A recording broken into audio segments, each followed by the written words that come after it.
السلام علیکم ورحمۃ اللہ وبرکاتہ۔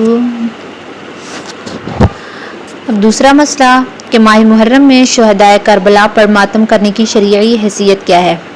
اس مسئلے پر کچھ تفصیل پیش کی جاتی ہے جس میں قرآن کریم، احادیث نبویہ صلی اللہ علیہ وآلہ وسلم، تفاسیر شیعہ مکتبہ فکر، مختلف روایات شیعہ مکتبہ فکر اور اہل تشیع کے اکابر کے اقوال کی روشنی میں ماتم کی حرمت کو ثابت کیا گیا ہے۔ حرمت ماتم قرآن کریم کی روشنی میں یا ایھا الذین آمنوا استعینوا بالصبر والصلاۃ ان اللہ مع الصابرین ولا تقولوا لمن يقتل في سبيل الله أموات بل أحياء ولكن لا تشعرون ولنبلونكم بشيء من الخوف والجوع ونقص من الأموال والأنفس والثمرات وبشر الصابرين الذين إذا أصابتهم مصيبة قالوا إنا لله وإنا إليه راجعون أولئك عليهم صلوات من ربهم ورحمة وأولئك هم المهتدون۔ سورۃ البقرہ۔ ترجمہ: اے ایمان والو، صبر اور نماز سے مدد چاہو، بے شک اللہ صبر کرنے والوں کے ساتھ ہے، اور جو لوگ اللہ کی راہ میں قتل کیے جاتے ہیں ان کو مردہ مت کہو بلکہ وہ زندہ ہیں پر تمہیں شعور نہیں، اور ہم ضرور تم کو کچھ خوف، بھوک اور تمہارے مال و جان اور پھلوں کی کمی سے آزمائیں گے، اور صبر کرنے والوں کو بشارت دیجیے جن کو جب کوئی مصیبت پہنچتی ہے تو وہ کہتے ہیں کہ بے شک ہم اللہ ہی کے لیے ہیں اور بے شک ہم اسی کی طرف لوٹنے والے ہیں۔ یہ وہ لوگ ہیں جن پر اللہ تعالی کی طرف سے یہ بکثرت صلاح اور رحمت نازل ہوتی ہے، اور یہی لوگ ہدایت یافتہ ہیں۔ دوسری آیت: یا ایھا الذین آمنوا اصبروا وصابروا ورابطوا واتقوا اللہ لعلکم تفلحون۔ سورۃ آل عمران۔ سورۃ آل عمران کی آیت کا ترجمہ: اے ایمان والو، صبر کرو اور ایک دوسرے کو صبر کی تلقین کرو۔ اس آیت مبارکہ سے صبر کرنا لازم آتا ہے اور صبر کرنا ہر مسلمان پر فرض ہو جاتا ہے، اور جب کسی امر کو فرض قرار دیا جاتا ہے تو اس کی ضد حرام ہو جاتی ہے۔ اس طرح ماتم کرنا صبر کی ضد ہے جو اس آیت کے تحت حرام قرار پاتا ہے۔ اللہ رب العزت ہمیں اس حرام عمل سے محفوظ رکھیں، آمین۔ تیسری آیت کے ان الانسان خلق هلوعا اذا مسه الشر جزوعا واذا مسه الخير منوعا الا المصلين الذين هم على صلاتهم دائمون۔ سورۃ المعارج۔ ترجمہ: بے شک انسان کو کم حوصلہ پیدا کیا گیا ہے، جب اس پر مصیبت آتی ہے تو جز و فضا بے صبری کا اظہار کرتا ہے، اور جب اس کو نعمت ملتی ہے تو اس کو روک کر رکھنے لگتا ہے، مگر وہ لوگ اس میں شامل نہیں جو نمازی ہیں، اپنی نمازوں پر ہمیشگی اختیار کرتے ہیں۔ یہ آیت مبارکہ نفسیات انسانی کی بہترین عکاسی کرتی ہے، کیونکہ در حقیقت انسان کی فطرت میں ناشکری شامل ہے، لیکن مسلمان کو ایک عام انسان پر یہ فوقیت حاصل ہے کہ مومن کی خصلت ہے کہ وہ صبر کرتا ہے، جبکہ کافر اس کے برخلاف عمل کرتا ہے۔ ایک نماز پڑھنے والے مومن کی شان ماتم کرنا نہیں بلکہ صبر کو اختیار کرنا ہے، اسی لیے اس آیت سے ماتم کی حرمت ثابت ہوتی ہے۔ آگے چوتھی آیت: واصبر وما صبرك إلا بالله ولا تحزن عليهم سورۃ النحل ترجمہ اور آپ صبر کریں اور آپ کو صبر اللہ کی توفیق سے ہی حاصل ہوگا اور ان پر غمگین نہ ہو۔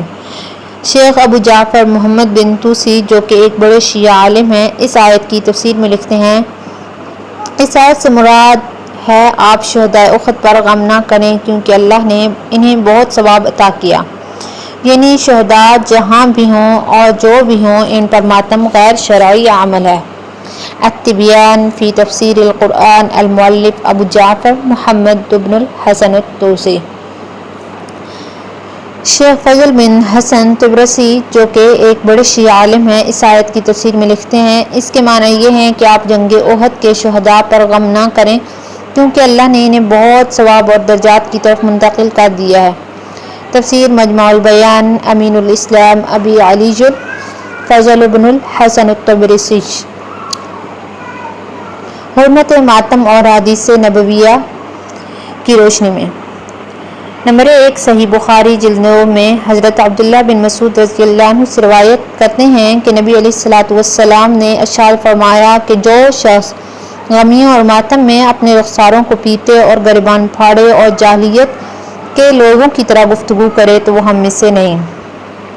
صحیح مسلم جلد نمبر 1 میں ہے کہ حضرت ابو موسیٰ اشعری رضی اللہ عنہ سے روایت ہے کہ حضرت ابو موسیٰ رضی اللہ عنہ پر مرض کی شدت کی وجہ سے غشی طاری ہو گئی تو ان کی اہلیہ ام عبداللہ چلا اٹھیں تو حضرت ابو موسیٰ اشعری رضی اللہ عنہ کو افاقہ ہوا تو فرمایا کیا تمہیں معلوم نہیں کہ نبی صلی اللہ علیہ وآلہ وسلم نے فرمایا کہ میں اس سے بری ہوں جو بطور ماتم بال منڈوائے اور چلا کر روئے اور کپڑے پھاڑے۔ تیسری حدیث سنن نسائی جلد اول میں ہے کہ حضرت انس رضی اللہ عنہ سے روایت ہے کہ نبی علیہ الصلوۃ والسلام نے جس وقت خواتین سے بیعت لی تو آپ صلی اللہ علیہ وآلہ وسلم نے خواتین سے نوحہ نہ کرنے کا عہد کرایا۔ انہوں نے عرض کیا کہ اللہ کے رسول صلی اللہ علیہ وآلہ وسلم بعض خواتین نے دور جاہلیت میں ہماری امداد نوحہ کرنے میں کی ہے، کیا ہم بھی ان کی مدد کریں؟ تو نبی علیہ الصلوۃ والسلام نے ارشاد فرمایا اسلام میں یہ چیز جائز نہیں ہے یا اسلام میں یہ چیز ہے ہی نہیں۔ آگے حرمت ماتم اہل تشیع مکتبہ فکر کی کتب کی روشنی میں قرآن پاک میں ہے یا ایھا النبی اذا جاءک المؤمنات یبایعنک علی الا یشرکن باللہ شیئا ولا یسرقن ولا یزنین ولا یقتلن اولادہن ولا يأتين ببهتان يفترينه بين أيديهن وأرجلهن ولا يعصينك في معروف فبايعهن واستغفر لهن الله إن الله غفور رحيم۔ سورۃ ممتحنہ آیت نمبر 12۔ اس آیت مبارکہ کی تفسیر میں جید شیعہ علماء کی تفاسیر سے کچھ حوالہ جات پیش خدمت ہیں۔ شیعہ مکتبہ فکر کی معتبر کتاب تفسیر القمی مؤلف ابو الحسن علی بن ابراہیم القمی لکھتے ہیں ام حکیم بنت الحارث ابن عبد المطلب نے کھڑے ہو کر کہا یا رسول اللہ وہ کون سی نیکی ہے جس کے متعلق اللہ نے ہمیں حکم دیا ہے کہ ہم اس میں آپ کی نافرمانی نہ کریں؟ آپ نے فرمایا اپنے چہرے پر خراشیں نہ ڈالو، اپنے رخساروں پر تھپڑ نہ مارو، اپنے بال نہ نوچو، اپنے گریبان نہ پھاڑو، کالے کپڑے نہ پہنو، ہائے وہ مر گیا، ہائے وہ مر گیا نہ چلاؤ اور قبر کے پاس نہ بیٹھو۔ پھر نبی علیہ الصلوۃ والسلام نے ان شرائط پر ان کو بیعت کر لیا۔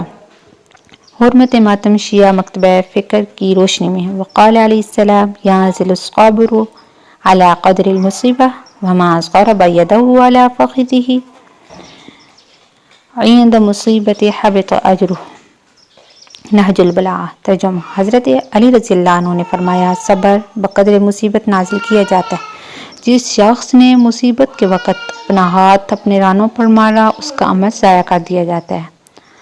عن ابی عبداللہ علیہ السلام قال لا ينبغي الصياح على الميت ولا شق الثياب۔ اصول کافی جلد نمبر 3 صفحہ نمبر 225 ترجمہ حضرت ابو عبداللہ نے فرمایا مسلمانوں کو میت پر نہ چلانا چاہیے اور نہ ہی کپڑے پھاڑنے چاہیے۔ حضرت حسین رضی اللہ عنہ کی اپنے ساتھیوں کو وصیت شیعہ مکتبہ فکر کی کتب سے۔ حضرت امام جعفر سے منقول ہے کہ جب اس منحوس دن کی صبح طلوع ہوئی تو امام مظلوم نے اپنے اصحاب کو صبح کی نماز پڑھائی اور نماز کے بعد اپنے اصحاب کی طرف متوجہ ہو کر فرمایا، آج علی بن حسین کے سوا تم سب شہید ہو جاؤ گے، بس خدا سے ڈرنا اور صبر کرنا تاکہ شہادت پر فائز اور دنیا کی مشقت اور مذلت سے نجات پاؤ۔ شیعہ مکتبہ فکر کی مشہور کتاب جلاء العیون عزم اللہ باقر مجلسی جلد نمبر 2 صفحہ نمبر 575۔ حضرت حسین رضی اللہ عنہ کی اپنی صاحبزادی حضرت سکینہ کو وصیت شیعہ مکتبہ فکر کی کتب سے۔ اے بیٹی، ہر شخص کا خدا مددگار ہوتا ہے، دنیا اور آخرت میں خدا کی رحمت تم سے جدا نہ ہوگی۔